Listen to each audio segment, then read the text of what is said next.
Hello everybody, my name is Michael Harkey. Welcome and thank you for joining us today. This is Drilling Down on the SOC 2 for those brave enough and insomniacs. We are also presenting a related webinar next month focusing on drilling down on contract review.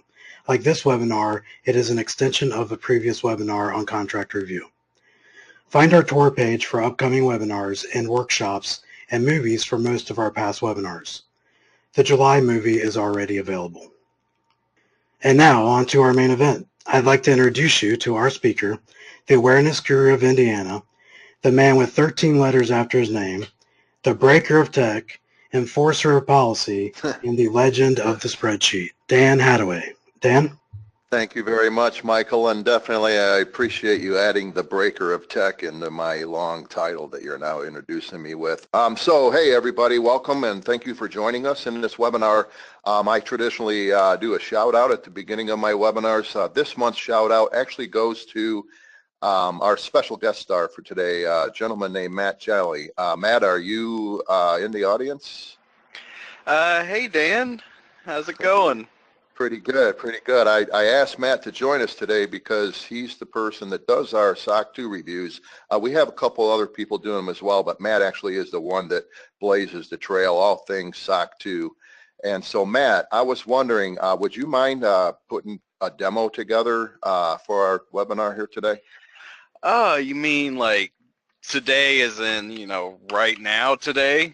Well, no. I'm kind of big on giving you some time. I'll need it ready probably in about 10 minutes. I think I can probably whip something together. Why don't you get back to me in 10 and I'll let you know.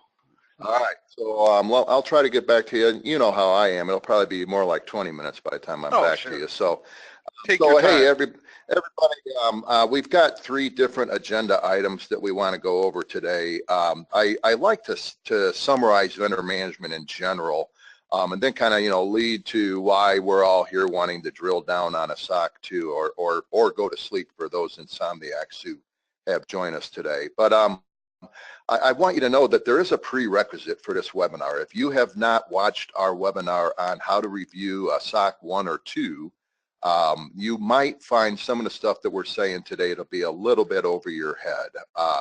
We're really kind of wanting to gear this webinar towards those who have already been using our tools, our SSAE 18 review checklist. We also are wanting, to recognize that I do have a few audit clients that are in the audience that are wanting to take their vendor management program to the next level. I appreciate your attending this webinar. Of course, you get to design your own system, but I hope that this will at least illustrate to you what we're talking about when we talk about the review of SSAE 18 reports. We're also gearing this towards those of you who are using Track or Red Eye or one of the many, Wolfpack, one of the many third-party enterprise risk management applications that are out there. Infotex is a reseller of Track, by the way, but we do, encourage a lot of our Track users to, pull out our spreadsheet and drill down further on the SOC 2 reviews and then load that spreadsheet into the data store that Track provides. We also recognize that there are a lot of people in the audience today who are actually having us review their SOC 2s programmatically, and the reason why you're here is not only to see what we're doing, but also because you probably can't afford to have us review all of your sub-service providers. Not only is that totally legitimate, but just so you know, if you learn what you need to learn to be able to do the SOC 2 reviews on your own, that would be a great thing. We're always about trying to help our clients become independent of us, so that would be great. And then meanwhile, information security professionals that are...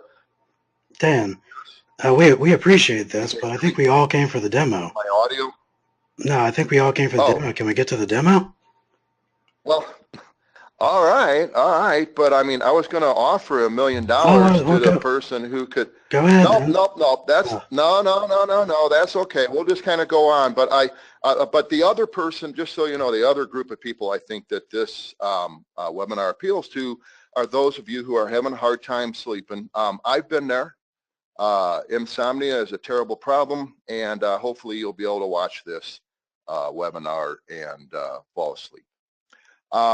But the long and short of it is really that if you're going to benefit from this webinar, you already have a vendor management program in place, which includes some method of sorting your vendors into different categories. The categories that we recommend usually are, level 1 or critical risk or tier 1 vendors, tier 2 or level 2 or high risk vendors, and then, everybody else. And typically, you need to really focus in on the assurance, ASSURANCE documents that are coming from those vendors. And so, you've been through some kind of what we call a threshold analysis or an inherent risk assessment to do that sorting. So what I'd like to do now is just by way of bringing us all back on the same page is I'm pulling 3 diagrams out of the original How to Review a SOC 1 or 2 movie. And I just kind of want to remind everybody that, there's a lot of people involved in the vendor management process, primarily, whoever is the coordinator of the vendor management process, usually the information security officer, is trying to, please a lot of people here, our examiners, our auditors, the FFIEC guidance, the OCC guidance, by the way, is the one that we teach from because it's the most complete summary of everything the FFIEC has ever said. If you're an OCC bank, you probably have to follow that guidance to the letter. If you're an NCUA credit union, you probably can use that guidance as a loose general standard in terms of where you should be heading related to vendor management. Likewise, we do see people outsourcing their vendor management process to third parties, such as the enterprise risk management application like TRAC.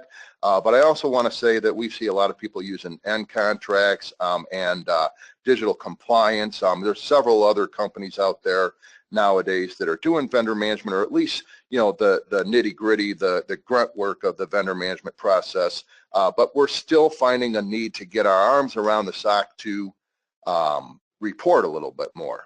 That's why you're here. Meanwhile, we've got a lot of different moving parts going on in the vendor management review, a lot of different checklists. What we'll be demoing today is the use of one of such checklists, the checklist that we recommend you use whenever it's time to review that SOC 1 or that SOC 2. Knowing that the SOC 1 or SOC 2 review should never end up in the board report.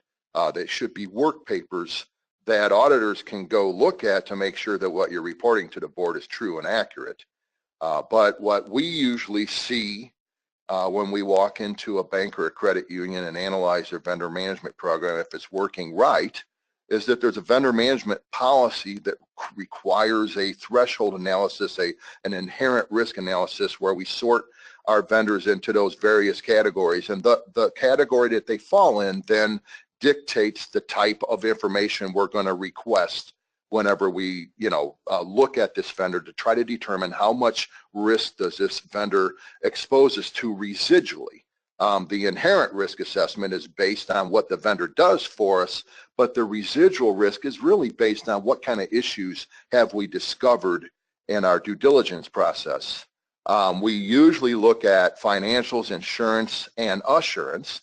And then, of course, we got to review the contract as well, but that's usually done at the beginning of the relationship and then whenever it's time to renew the contract, whereas on a regular basis, usually annual for high risk or critical risk vendors, we want to take a look at those 3 documents, and all depending on their inherent risk, apply them towards a checklist, which is really what today's topic is, because what we want to do is we want to try to figure out which controls does our vendor miss, which controls would we expect the vendor to have in place that are not in place, because we want to then kind of, take that in consideration when we do our own risk assessments and work with the vendors to help them help us mitigate or transfer or somehow, at least at a minimum, accept and be aware of the risk that we face because we engage with the vendor.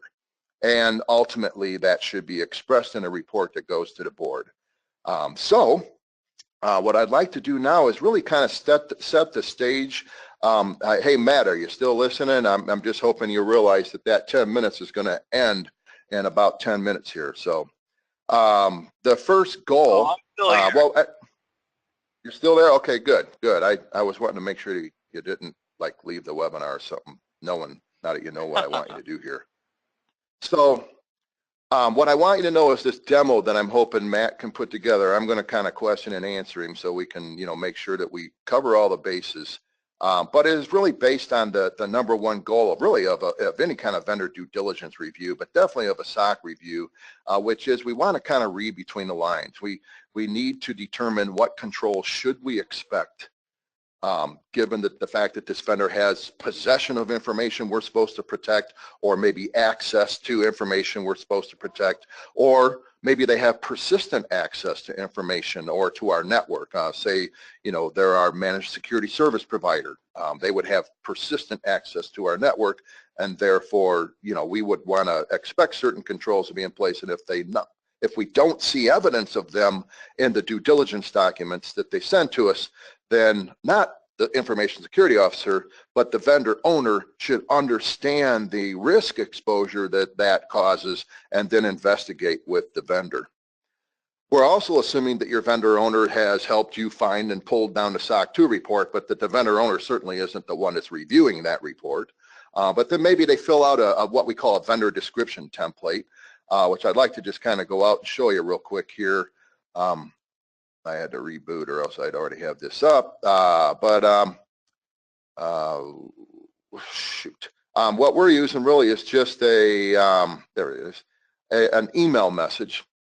And this is because our clients need to tell us. I mean, you probably already know who the vendor owner is, that sort of thing.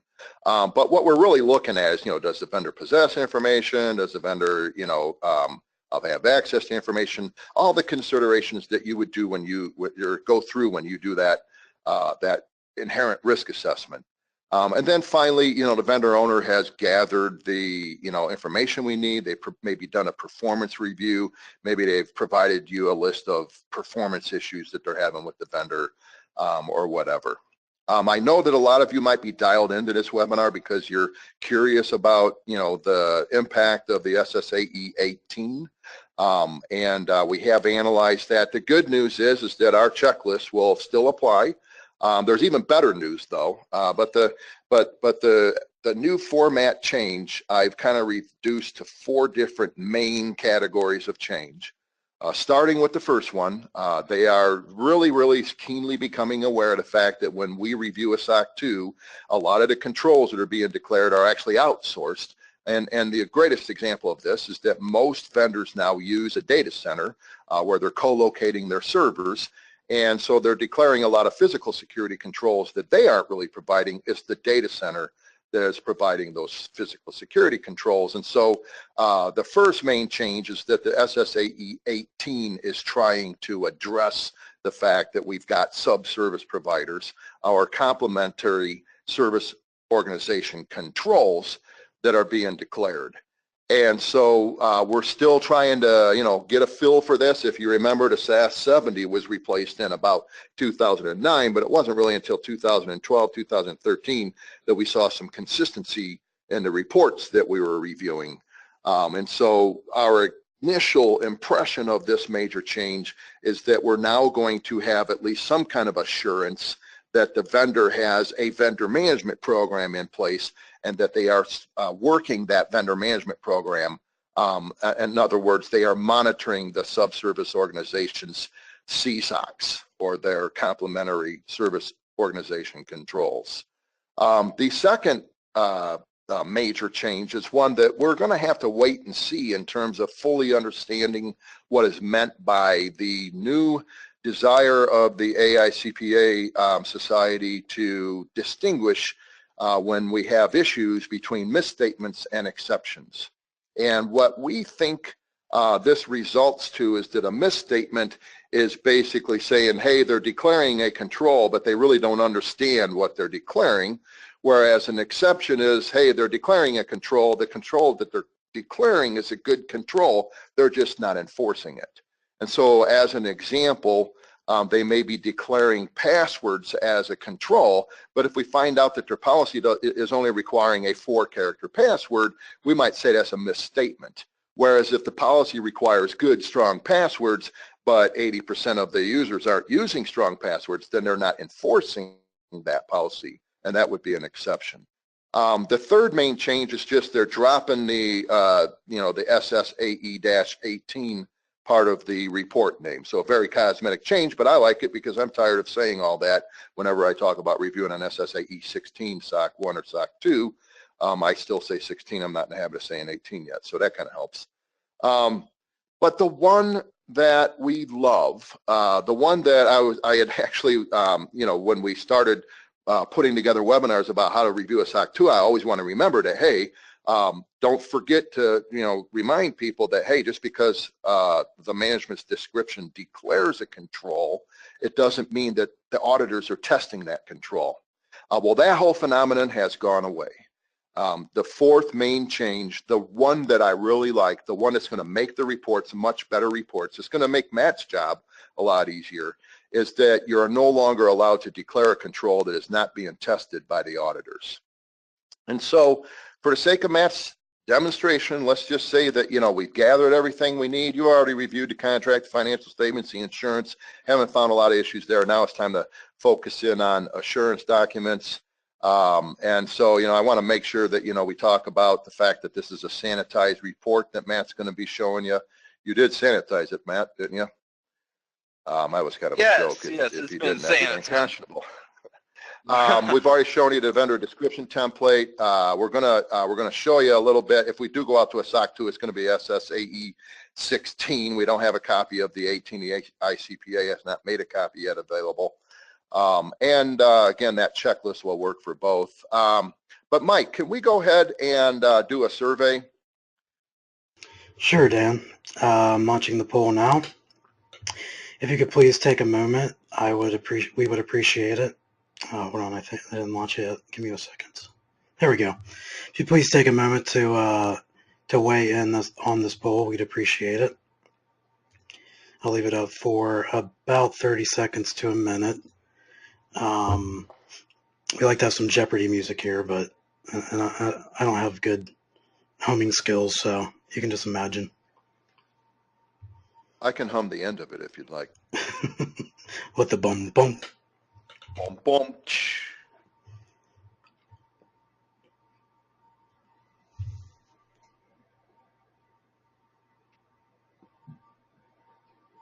Okay, looks like we're at about 50%.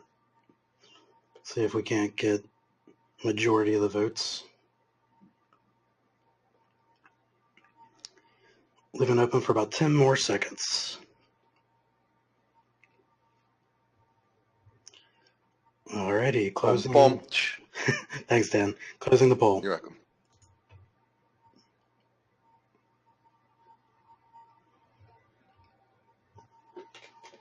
Okay, it looks to me like we've come back up on a spreadsheet. This must be Mike's workstation here. It might be Matt's workstation. I don't know Or about Matt's Mike's. workstation. It's Matt's workstation. I promise not to confuse your names. It's okay. Yes, we are looking at an SSAE 16, or I guess 18 now, review spreadsheet. This is what you would see when you fire it up. This is our copyright template. And I thought that I would take you through some of the tabs here down at the bottom. I usually spend my time under expected controls and SSAE 16 checklist, but for the sake of completeness, we can go through here, and you'll find some instructions under this tab for completing what the two tabs that I'm about to demonstrate or go through.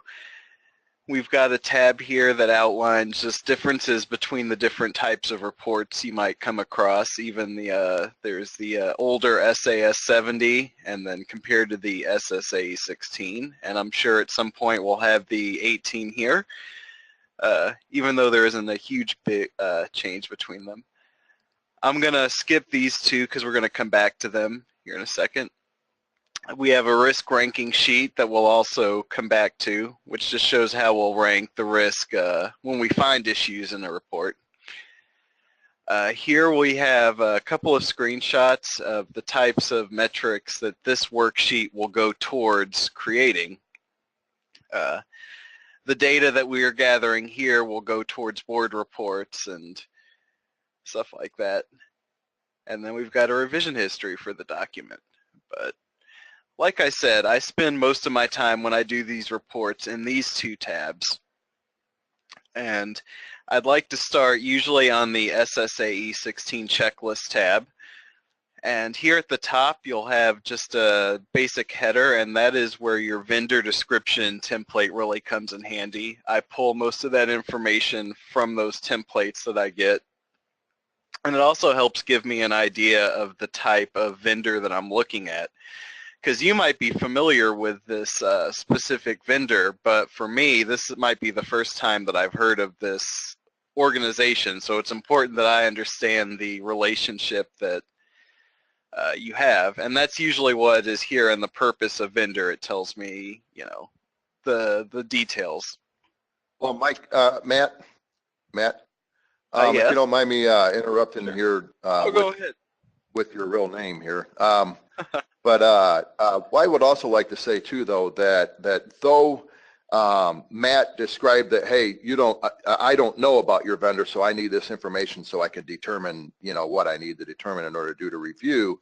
I feel like this is very good paper trail information, that even though this is a work paper, you want your auditors to be able to come through here and see, even if you already, it goes without saying the vendor of our core is Susie or whatever, or the purpose of the core. We still want to try to document that as much as we can from a paper trail perspective. So anyway, I'm going to go ahead and let you take control again, Matt, but I just wanted to point that out. Oh, sure. That's a good point. Definitely. It's good to have all that just documented, so when you come back at some point down the road, there's no question about something that seemed obvious at the time. That happens. But what you'll find on the SSAE 16 checklist is more of the basic fundamentals of the document, sort of the just what type of report is it? Is it a SOC 1 or a SOC 2? Is it basically, if you're dealing with client information, customer information, you'd want to see a SOC 2 instead of a SOC 1. You also have, there's fields here for the date of the report, the period of the during which the audit was conducted, things that aren't expected controls but go towards the validity of the audit that was conducted. Because obviously you don't want an old document. You want to make sure that all the pages that they say are there are actually there before you get into it. And that's what this page is for. But once I fill this out, once I get this basic information down, I will move into the expected controls tab, and that is where I'll spend the bulk of my time. This is where you really get into the report and find out what's going on. Hey, Matt, exactly where is it that you then move over to the expected controls tab? So you go through that original SSAE 16 checklist and then... Yes, you can see you come down here and you'll start seeing okay. cells that say see expected controls tab. These are the things that you could handle otherwise, but in this case you would want to see the controls tab. That's usually when I move over, because as you get down here, this is what you'll do afterwards. So really, if you just wanted to do a down and dirty quick SSAE 16 review and not go through the 60 or some questions in the expected controls tab, then you would just work off of this page here, this tab, and go all the way through it looking at those expected controls. You'd hit yes over there in column B. Is that how that works? Yes, this is so if you don't want to have to come through here and answer, drill down into the nitty gritty like you were saying, you can just do a broad strokes overview on this tab. Okay, great, thanks. And then the metrics are, if you change that to no, then the metrics don't consider that. That makes sense. Correct, yes. If you don't do that, then these aren't considered. So you got to remember to update your columns here. Your things. Sometimes that was a problem for me in the past. You got to update your drop downs. Okay, good. So then you go over to the expected controls tab, and then what do you do? The first thing I do is I go through and I look to see which controls would I expect at this vendor. And because we've tried to provide a good range of just general controls that you would want at a vendor, I don't very often say no to these. These are what you would want to find wherever you would look. But sometimes, say that you say that this vendor does not develop their own internal applications. Well, if they don't develop their own internal applications, then these application security controls, I wouldn't be looking for that. Obviously, if you don't do stuff in-house, you're not going to have a development environment and a test environment and a production environment and so on. So I wouldn't look for these. So I would change this to no in this drop down. And then that way this score wouldn't be calculated at the end when we look up values. But for the most part, I'm looking for most of these controls at a client, or I'm sorry, a vendor. So once I do that, maybe I've knocked out some application security controls. I just start at 1. First, you got to make sure that you've got consecutive numbers here, because that will tell you if you missed anything, if you've got something filtered. I would just start at the top, and then I would search. It really isn't, there's no magic to it. You get into the report, and I would say for password complexity, you search for, I would start out with just password and see where it was declared at the beginning, and then if they tested it in the matrix in section 4. Matt, can you expand your view, or can you zoom in a little bit maybe to, Oh, sure. make it easy? Yeah. Is that better? That's good. Yeah, that's good. Awesome. Okay. So you would just, I would, like I said, I would start with password. That's usually would bring up the relevant information. And if I don't find it there, I may expand my search. Maybe they called it authentication. There's usually a good deal of standardization across these reports, which is great for us. But sometimes there'll be some differences in nomenclature that you might want to take into account. You might want to search for authentication instead, or complex passwords instead of simply passwords. But then if it was tested by the auditors, I just note that here, and I mark that it was sufficiently tested. And then you just go down this list until, like I say, like I'm showing here, this was not declared or tested, this control. This access management control, segregation of third-party servers from data servers into different domains. Well, I searched for it, I didn't find it, so I just marked it as no. And then for each thing, you risk rank it, each control that you do not find. And I said we would be coming back to this ranking sheet here. Can you zoom it? Thank you. Yeah, I'm on it. Oh, that's a little too much. There we go. We like to rank these on 2 different points. The likelihood that this exception will cause a problem, and then the severity of that problem. So as far as the likelihood of occurrence, it's on a scale from 1 to 8, with 8 being this might occur multiple times a day. This is a very, this is a problem that is going to crop up a lot. And then the severity, we rank that from 1 to 5, with 5 being we've lost everything.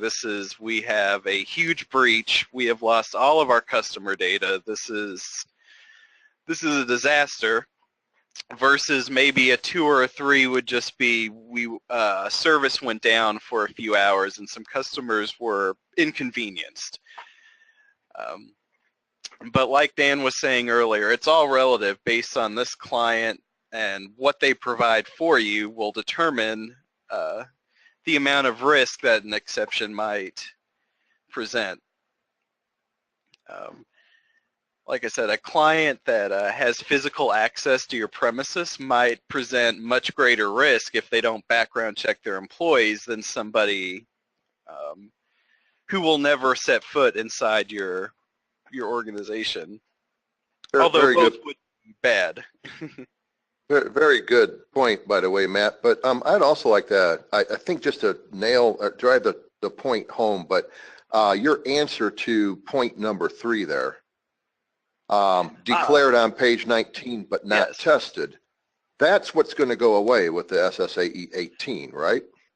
I would hope so, because that is something that I do encounter a lot when I've been doing these reports, is that the management will declare that they are doing something, and I will I will check to make sure that there's actually evidence that this was in place and tested, and it is not there.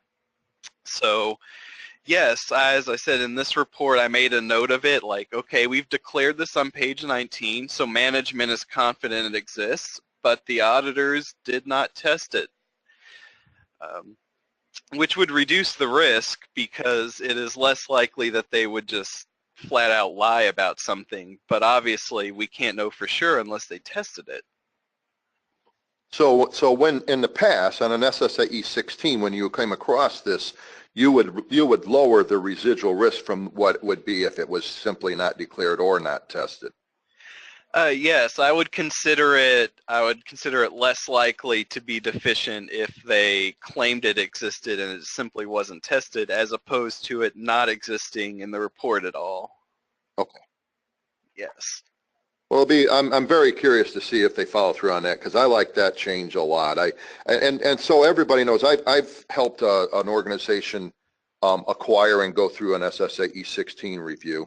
They did it right before the 18 change. And we did declare a lot of controls that we knew were in place, but we couldn't afford to have them test. And so we decided let's just focus their testing on the controls that, if they weren't in place, would represent the most risk.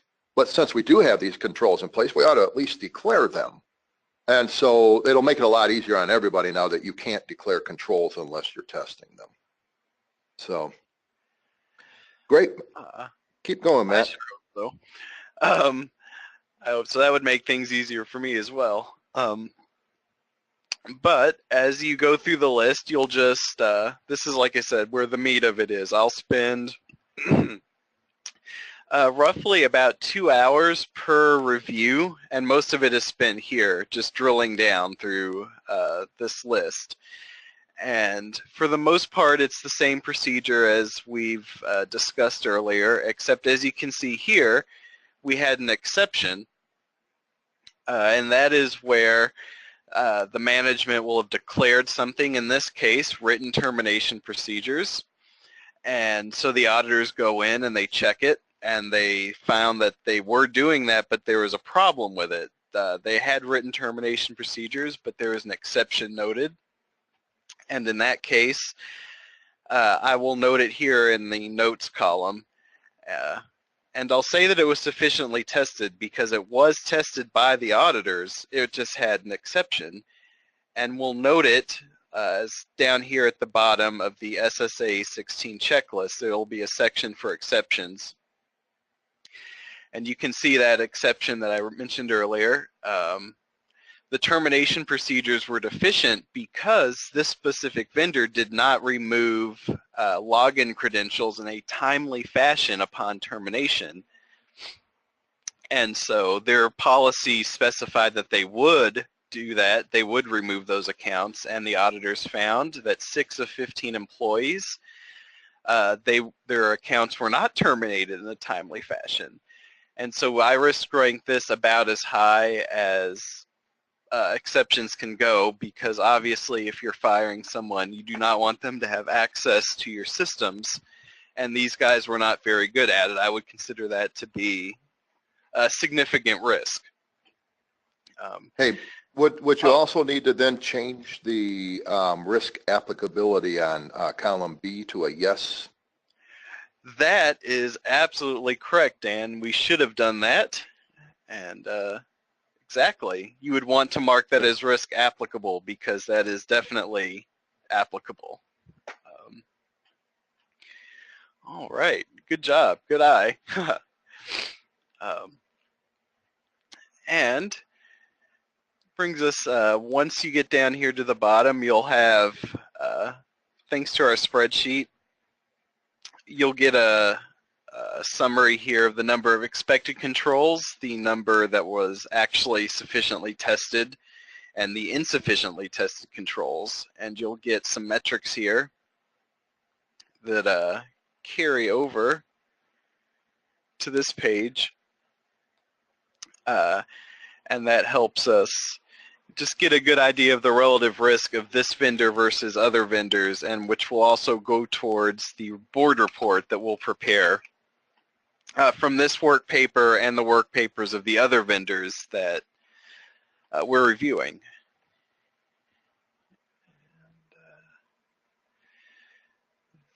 That is about the end of my review. Dan, if you had any other questions or anything that I might have skipped over while I was summarizing this this process. Well, first let me say, Matt, very good job. It seems to me like you might have spent a little more than 10 minutes putting it together. Ooh, yeah. But I appreciate you pulling this together. I guess the question I have is, how long does it take you typically to do a review? It's difficult to say, but usually when somebody presents me with a review, I will budget in my head. I'll give it about 2 hours. That's a good benchmark. But sometimes if it's especially if it's we got a SOC 1 and we really needed a SOC 2, it might take much less time, simply because a SOC 1 doesn't give us the information that we're looking for. So it's a lot, we don't spend a lot of time searching when it's a 30 or 40 page document versus a 200-page document. But I would say generally about 2 hours with I definitely wouldn't say I spent more than 4 hours on one of these guys. Great. Hey, I have one more question. Oh, and that sure. is, Mike, are there any questions from the audience at all, Mike? Yeah, we have a few. Excuse me. Who did the risk rankings, and can we just use them?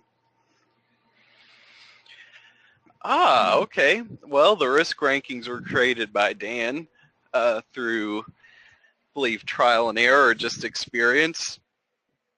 But you're welcome to use them. But really, I believe that the risk rankings, you're welcome to use them because they're relative to the vendors that you're reviewing.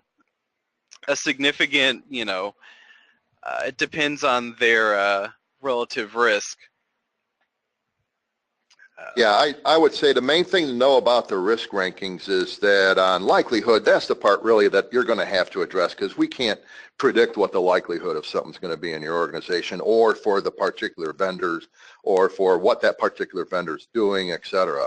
On the impact, typically, if it's going to impact all of our customers, we'll use a 5. If it can only impact a few or an individual customer, we'll use a 4. If it's an availability risk, we'll use a 3. Or if it's like a combination availability and legal, maybe we'll go up to a 4 instead of a 3. But that's kind of the general rule of thumb that we use. But remember that our main mantra related to risk rankings is that it's all relative. Anytime you establish a rule, you're going to run into reasons to break that rule, and that's okay. So I hope that answered the question. Great, thanks, Dan. Any other questions? Yeah, we have a few more. Any other questions, Mike? Yeah, I have a few more. What if our provider does not submit an SSAE 16?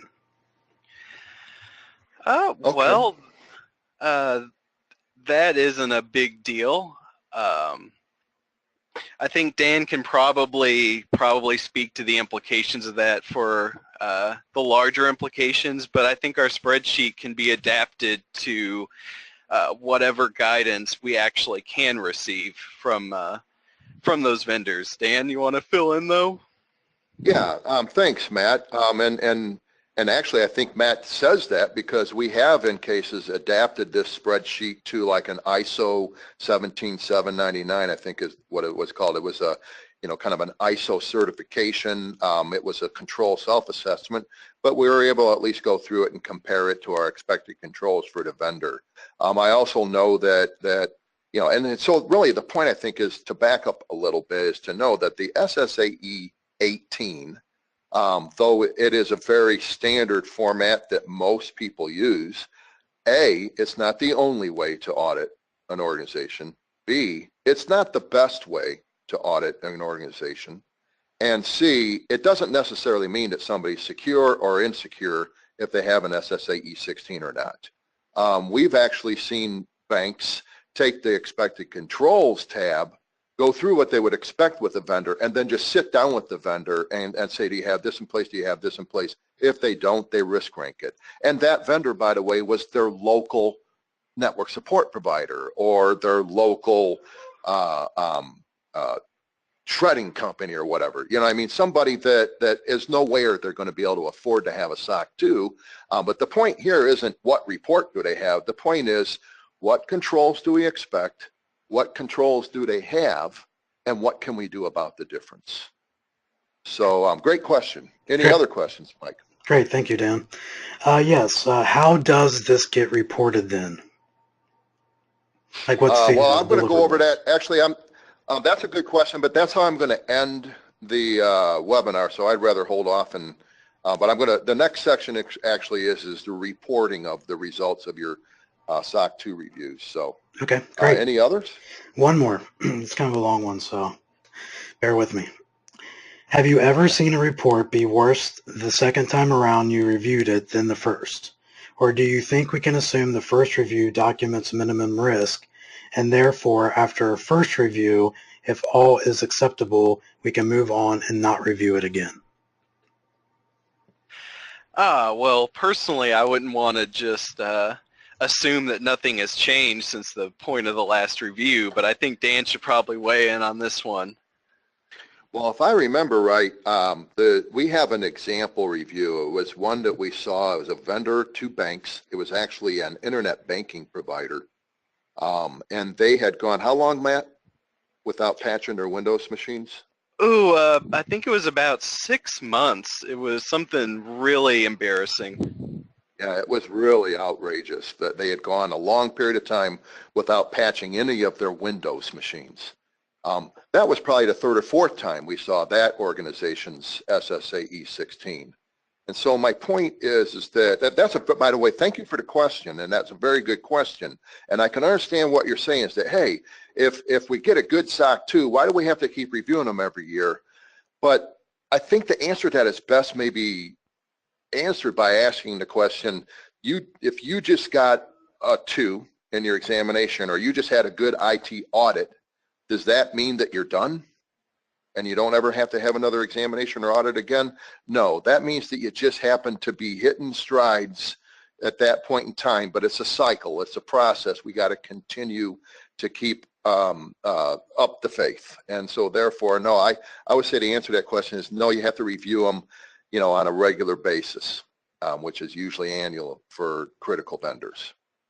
I tell you what, in the interest of time, Mike, if there are there any other questions? No, not currently, Dan. Oh, okay. Well, can we go to the results of the survey? Sure. So we are looking at the results now, and we're seeing that 13% said that they wanted to, or that they run them across a very simplistic checklist. 13% said just make sure there is no deficiencies and move on. 0% said check the user control considerations and move on. Maybe that's why they chose the little typo there. Informally determined important controls are being tested. Received 25%. And then last but not least, 50% said formally established expected controls on checklist are tested. Okay, good. Good.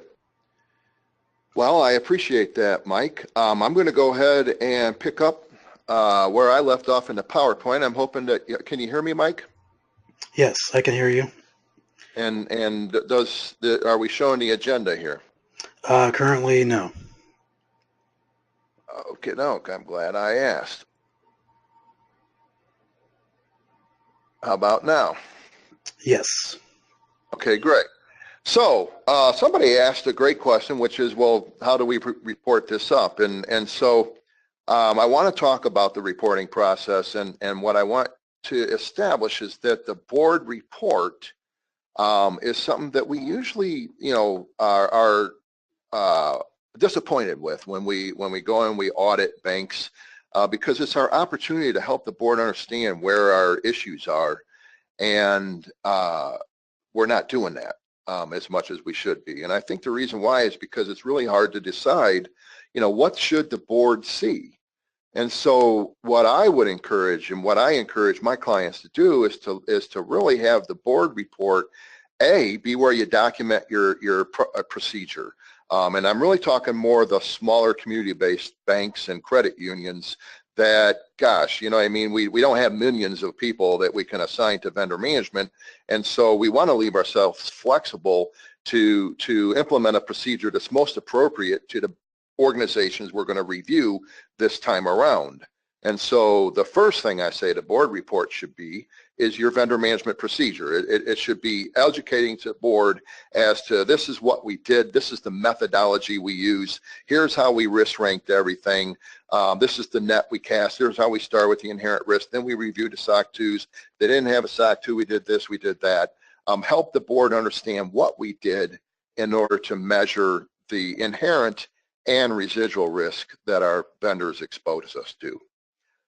Inherent risk, everybody pretty much has down. They've got their threshold analysis, and they've been able to sort their vendors between, critical, high risk, and moderate risk, and regulated vendors, the whole 9 yards there. And so what I usually run into when I am disappointed when I go into a bank is that that's all they've expressed to the board. They haven't talked to the board about residual risk, and the reason why is I feel is because they're looking at inherent risk as a vendor-centric risk. In other words, we're giving information to vendor A, so that vendor is a critical risk vendor. We're letting vendor B have access to information, and so that vendor is a high-risk vendor. And then we have Walmart, right? And so that's a low-risk vendor. And then we have our examiner, who's a regulated vendor. And so that's great. That's the inherent risk assessment. That's just half of what we want the board to understand. Residual risk is hard to convey unless we do have a good solid report that has a standard with it, like the SSAE 18, or the SOC, I guess we're just supposed to call them SOCs now. But when we're looking at vendors across the board, so we've got the cleaning company up against the core processor that has the proper assurance, it's really hard to compare vendors against each other. We can compare our SOC 2 vendors against each other, and we can compare all vendors, but ultimately our recommendation is that residual risk be reported on an issue-centric, not a vendor-centric basis. And so what we really mean by that is that we're going to, talk to them about the fact that, hey, there's a document, there's a work paper out there where we pulled out all together all the risks for all of our vendors so we can see them together. We looked at 27 vendor files this year.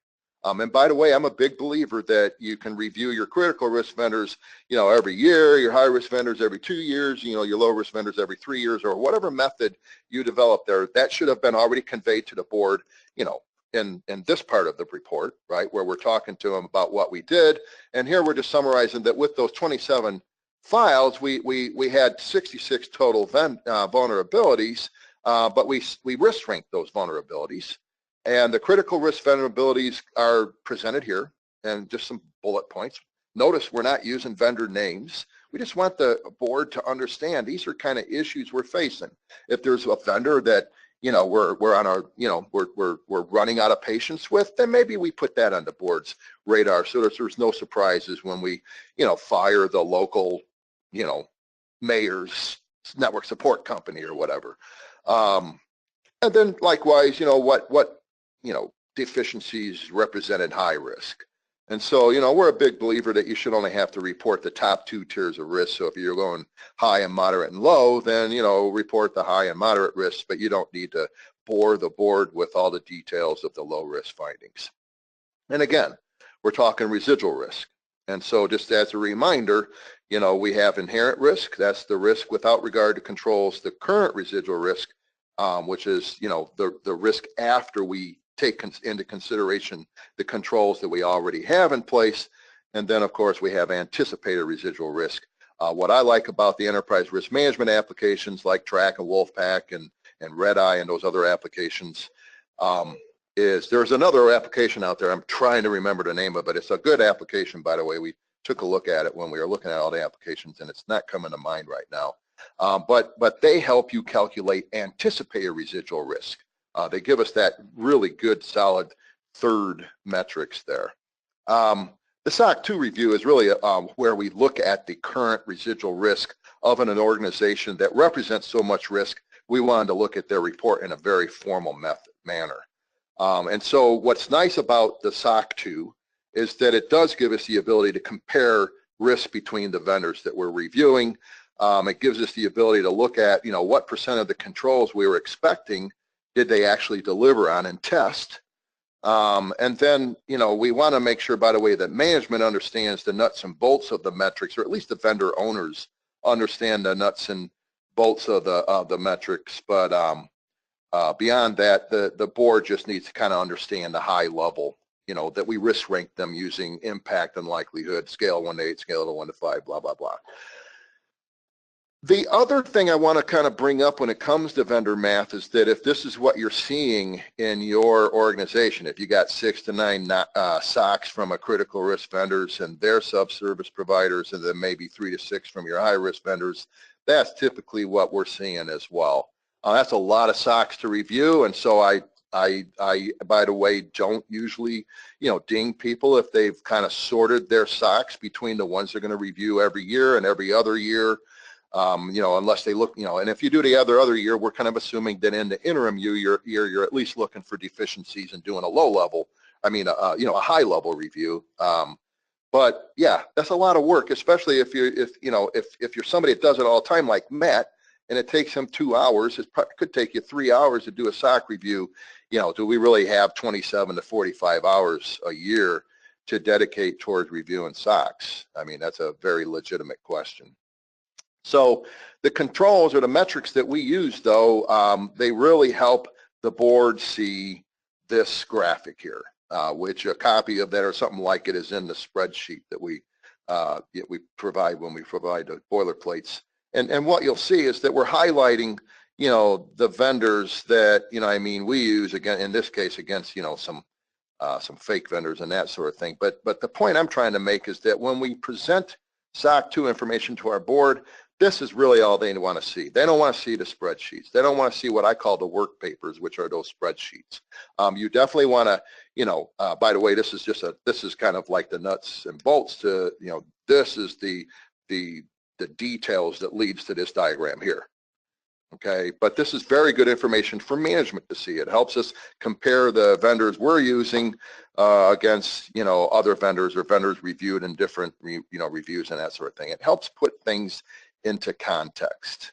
And then what we really need to do then is we need to arm our vendor owners with issues that they should be investigating with their vendors over the course of the, next year. Now, one of the things that Matt was talking about is this particular example here is a payroll provider.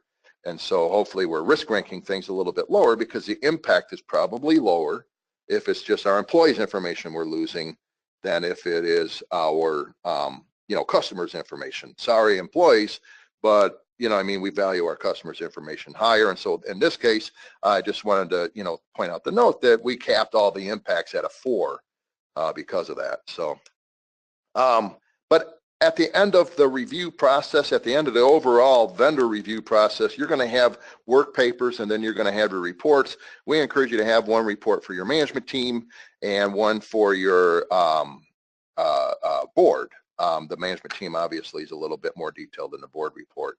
What I'd like to do here is just kind of like to show you, and I think we're going to have this, Mike's going to make all these documents available to you if he hasn't already done so. Again, the SSAE 16 checklist, these documents here, they are your work papers, right? The expected controls list, this is the work papers. You want to have this available for your auditors and your examiners and your vendor owner, but we certainly don't want to bore the board with these work papers. So instead, what we do when we provide, so a client has us do, a review of all 9 of their SOC 2s, right? And so this is how we put together a report, and you could kind of use this as an example of your report. But we start off with, this is what we did, here's the standards we're using, that sort of thing. But this basically describes the process that we go through. And then we have an executive summary of the findings. This is the picture that really the board wants to see. And then that's the board report. Okay, and now we kind of drill down. Page 8 starts the management report. We're given more detail in the management report. And then, starting with this page here, page 9, we've actually got the part of the report that the vendor owners need to see because it's specific to each of the vendors that we reviewed. And so in this vendor's case, we had some high-risk findings. We need the vendor owner to follow up on these high-risk findings over the course of the next year. One of the things we never mentioned that's an extremely important part of every SOC 2 review is that, of course, you're having your vendor owners review the user control considerations, making sure that they understand them, making sure that they're reasonable, that they're realistic, and that we are actually enforcing those controls.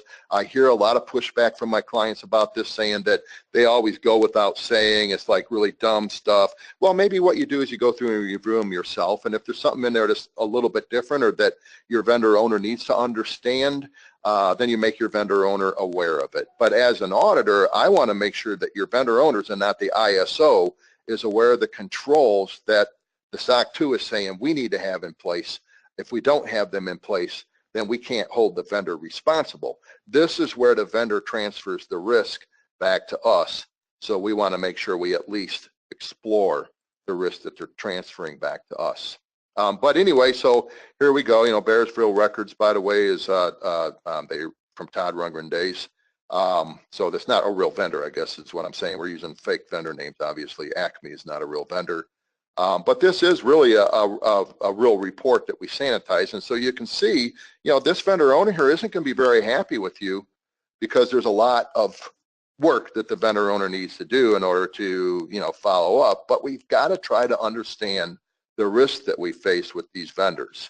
And so what we feel, is your control over the workload that you apply to your vendor owners is the risk rankings that you're using in the papers. And so we're usually a little more paranoid than the average person. We're in the security business. We see things all the time, right? But, this is really where you're going to control the workload that your vendor owner, has to go through. So that pretty much, I think, summarizes what we wanted to express today. I think that's it. Thank you, Dan. Thank you, Matt. Matt, good job on getting that together. Very good job, Matt. Such short notice. Thank you. And thank you guys for your time today. Thank you, everybody, for joining us, and have a great week. When you view an InfoTex webinar or movie, you do so with 4 caveats. First, you're agreeing to the terms posted at the web page listed on this slide. Second, our lawyers want you to know that what InfoTex presents is often time-dated or about new trends, regulations, or guidance, and therefore we cannot provide this material with any warranty whatsoever. Thirdly, material provided with InfoTex webinars and movies is copyrighted. You keep the copyright to material customized to your organization, but InfoTex reserves the right to use the material in other engagements and boilerplates. See our transfer of copyright agreement at the web page listed in this slide.